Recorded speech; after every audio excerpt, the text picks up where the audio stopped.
What should I do? Sir about the show and मैं आपके पास आता हूँ फिर से, पर आप मंच आपका है और आप वाह भाई वाह के बारे में बताइए और कैसे ये जर्नी स्टार्ट हुई और क्या what people have to expect from this. देखिए, मैं शो के बारे में तो संदीप बता चुके हैं, हिरेन भाई बता चुके हैं, Subhash is working very hard on this, तो और आप भी बता चुके हैं, आपने प्रोमो भी देखा। मैं सिर्फ कविता से अपना जुड़ाव बता सकता हूँ। मैं अपने लिए हमेशा कहता हूँ कि कविता मेरी आत्मा है और अभिनय मेरा शरीर। कविता में मेरे रोम रोम में है, मेरे रग रग में है, मेरे शब्द शब्द में है। मैं कवि होने की वजह से ही टेलीविज़न पर आया। बहुत छोटा सा था, 10 साल का, तब मैंने हिंदी कवि सम्मेलन में शुरुआत की बाल कवि के तौर पर, और तब से लेके आप आज तक मुझे देख रहे हैं। टेलीविज़न पे भी जो मेरा पहला शो था वो कविता का ही शो था। मार्केट अधिकारी जी ने मुझे स्पॉट किया और उन्होंने कहा नहीं, आपको एक शो हमारे लिए करना है, नहीं brought me on television for that show. वो बहुत बड़ा हिट हुआ उस ज़माने में, और उसके बाद ये यात्रा एक के बाद चलती रही। हिंदी कविता, सबसे खुशी की बात यह है कि ये शो उस वर्ष में आ रहा है जो हिंदी कवि सम्मेलनों का शताब्दी वर्ष है। 100 वर्ष इस साल हिंदी कवि सम्मेलनों के पूरे हो रहे हैं, और उस अवसर पर यह शो आ रहा है। मैं शेमारू को धन्यवाद देना चाहता हूं कि आपने इस साल इस शो को लॉन्च करने के लिए चुना। इससे बेहतर कोई साल हो नहीं सकता था। हिंदी कवि सम्मेलनों का शताब्दी वर्ष और ये शो। हिंदी कविता हमारे देश के मूल में है, मेरे प्राण में है, और सब जन जन में बसती है। आज भी आप देखें, हिंदी कवि सम्मेलन में 50,000, 60,000, 1 लाख तक लोग इकट्ठे होते हैं, और जगह जगह हर रोज होते हैं।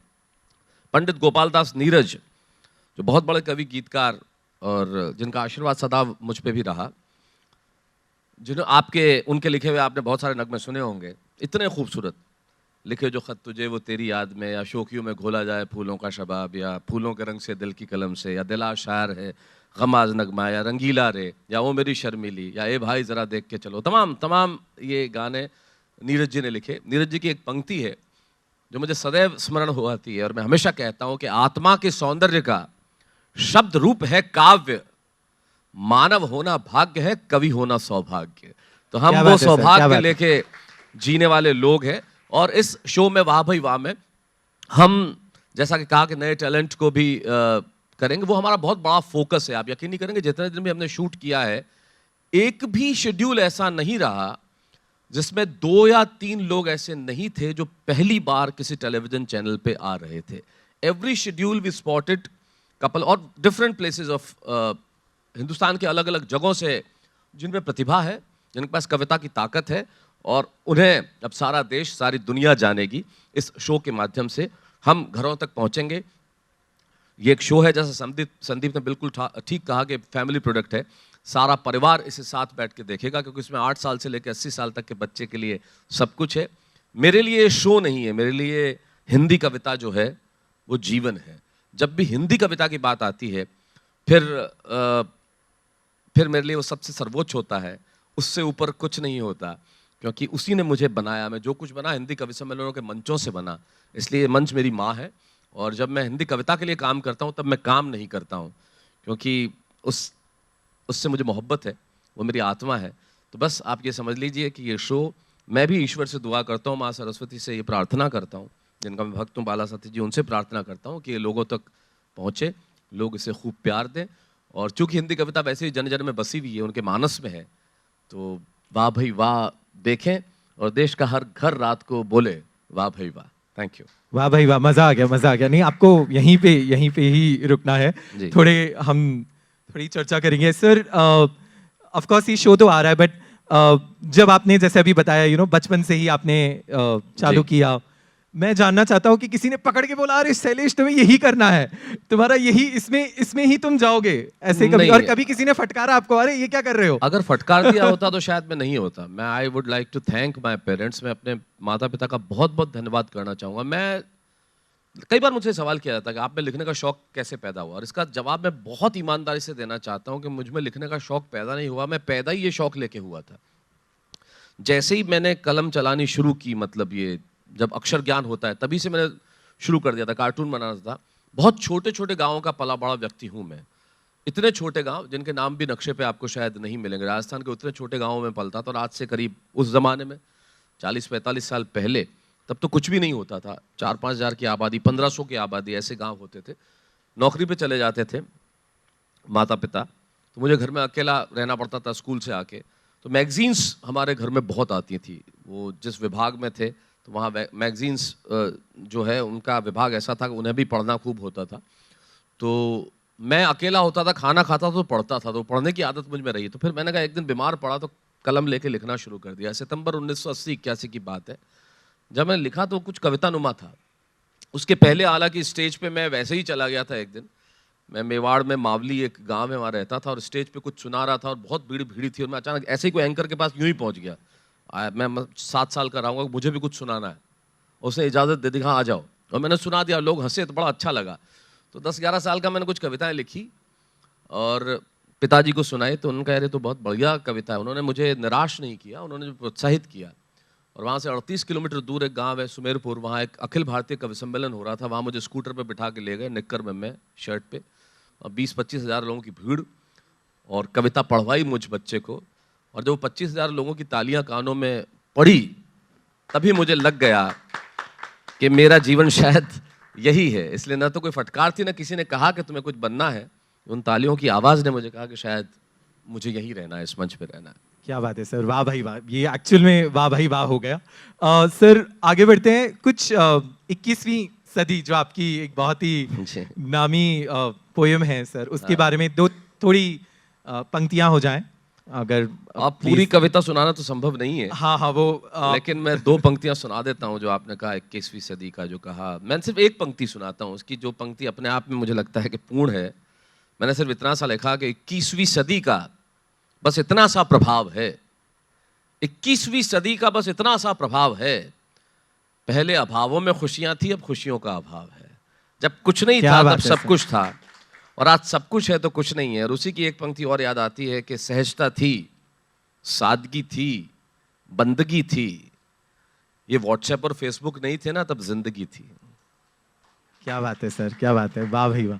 सर मूविंग और भी जानना चाहूँगा कि बेटी आपका एक बहुत close to the heart theme है या टॉपिक है, आप उसके बारे में लिखते हैं, आप या बताते हैं, तो उसके बारे में आप कुछ पंक्तियां वो उसके बारे में बोलना चाहेंगे? तो फिर कभी मैं सुनाऊंगा। हाँ, वो कविता बड़ी लंबी कविता है, बड़ी पॉपुलर कविता है। तो वो बेटियां जो कविता है, उस कविता ने मेरे ख्याल से one of the most viral poetries जो है, मतलब सर पर वो बताना चाहेंगे कि सर क्या ऐसा कुछ कोई इंसिडेंट था कि हाँ भाई वो लिखना है हमको? नहीं, ऐसा मैंने कभी कोई कविता सोच के नहीं लिखी। हाँ, ये कविता बड़ी व्यक्तिगत कविता थी मेरी। मुझे नहीं मालूम था मैं कभी स्टेज पे सुनाऊंगा, लेकिन इंसिडेंट सुना देता हूँ। वो जिस वजह से मुझे कविता लिखी, बहुत साल पहले की बात है। आप जानते हैं टेलीविजन में जो शो करते हैं हम लोग, तो हमारे पास समय के अलावा सब कुछ होता है। और एक ज़माना ऐसा था जब मैं बहुत सारी चीज़ें एक साथ कर रहा था, खूब सारे शोज़ जिसमें तो सब कुछ था, लेकिन वक्त नहीं था। My daughter was very young और वो जोधपुर में उस वक्त थी। अब तो वो विदेश में रहती है, अब तो ग्रेजुएट हो रही है वो इस महीने। तो और मैं उदयपुर किसी शो के लिए गया था, तो उसने मुझे कॉल किया। ये कविता क्यों लिखी गई बस उतना सा बता देता हूँ। शी कॉल मी, वो मुझे बब्बू बुलाती है, बब्बू वेयर आर यू?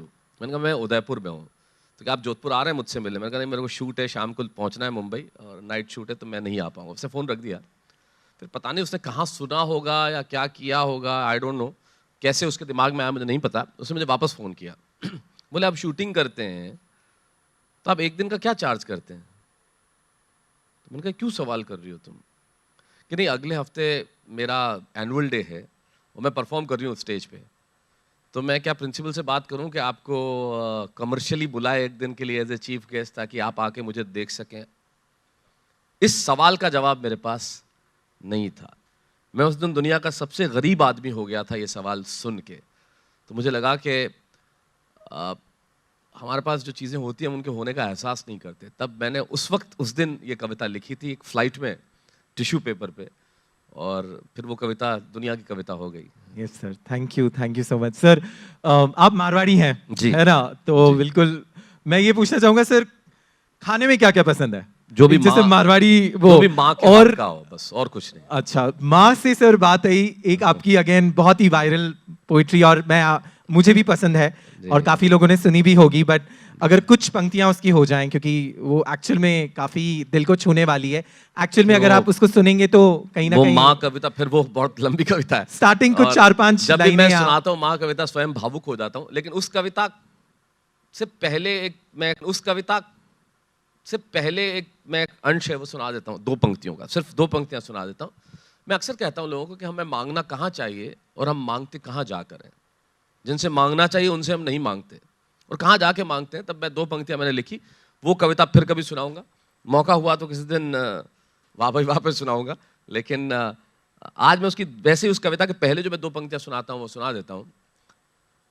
मांगना कहाँ चाहिए, मांगते कहाँ है। एक लड़का था, वो ईश्वर से बहुत कुछ मांगता, लेकिन उसे कुछ मिला नहीं। तो एक दिन मंदिर में गया, चिल्लाने लगा, रोने लगा और कहने लगा तू क्यों नहीं सुनता मेरी। भगवान से बात करने लगा, चिल्लाने लगा, रोने लगा और कहने लगा तू क्यों नहीं सुनता मेरी, क्या दमदार मेरी दुआ नहीं है क्या। भगवान प्रकट हुए और कहने लगे तू मांगने यहां क्यों चला आया, तेरे घर में मां नहीं है क्या।